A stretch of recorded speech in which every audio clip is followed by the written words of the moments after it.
Thank you for joining us on Bees on the Law, legal talk from the boss perspective.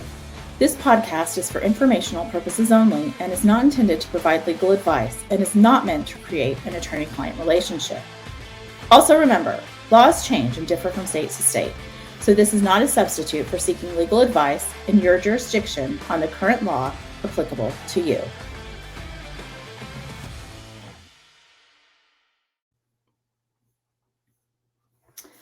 Hi, everybody. Welcome back to Bees on the Law. I'm Camille Canale, the California bee. And I'm Susan Dawson, the Illinois and Wisconsin bee. And today we're going to talk about what's known as the Crown Act, which is creating a respectful and open workplace for natural hair.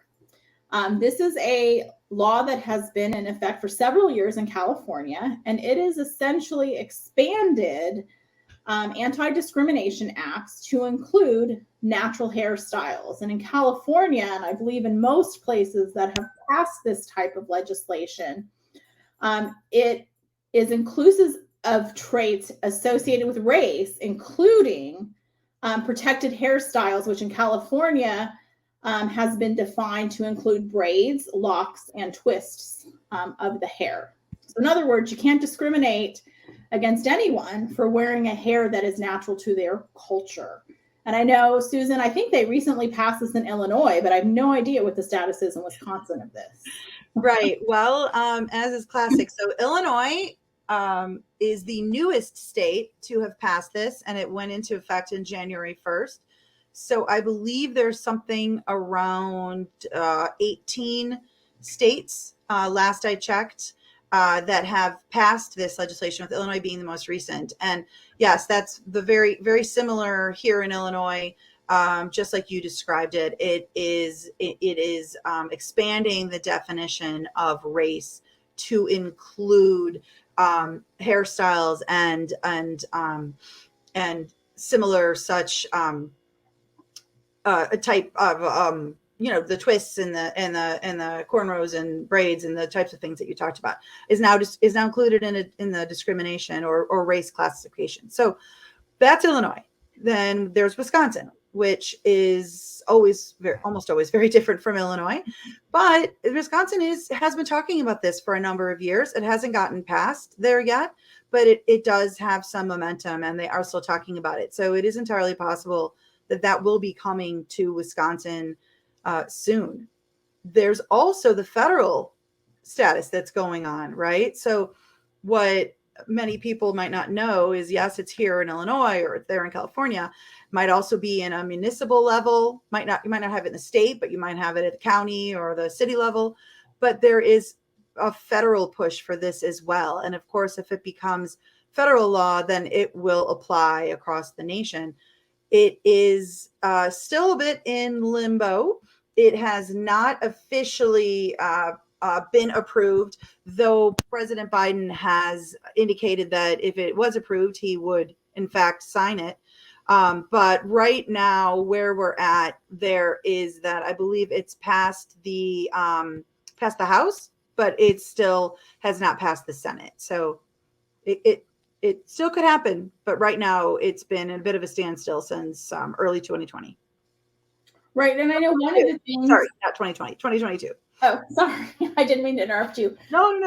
One of the things I think that's really interesting is how safety concerns are going to play right to these findings, because there are some professions where, for example, having long dreadlocks or even long hair for any reason can be dangerous, such as someone who works with machinery where the hair could get caught up in the machinery.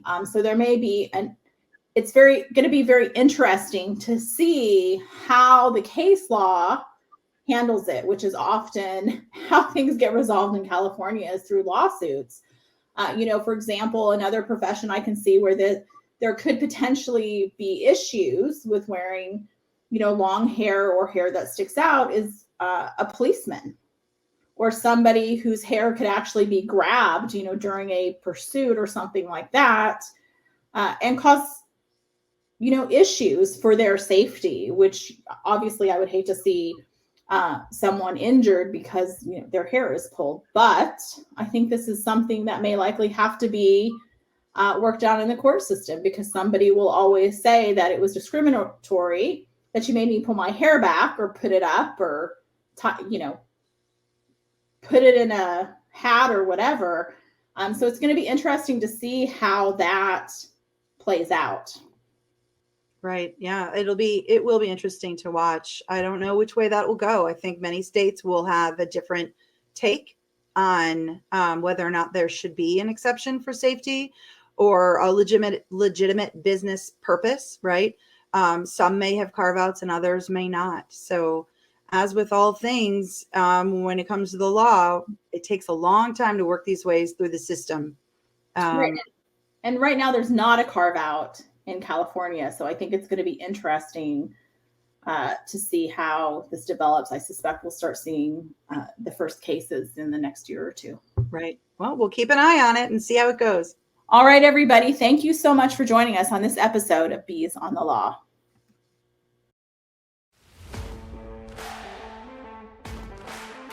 Thank you for joining us on today's podcast of Bees on the Law. Don't forget to like and subscribe to our podcast. We also welcome any comments. If you'd like to get in touch with us or suggest a future topic, you can email us at beesonthelaw@gmail.com. And because we're lawyers, we need to remind you that this podcast is not meant to provide you with legal advice and does not create an attorney-client relationship. Thank you again for joining us, and have a great day.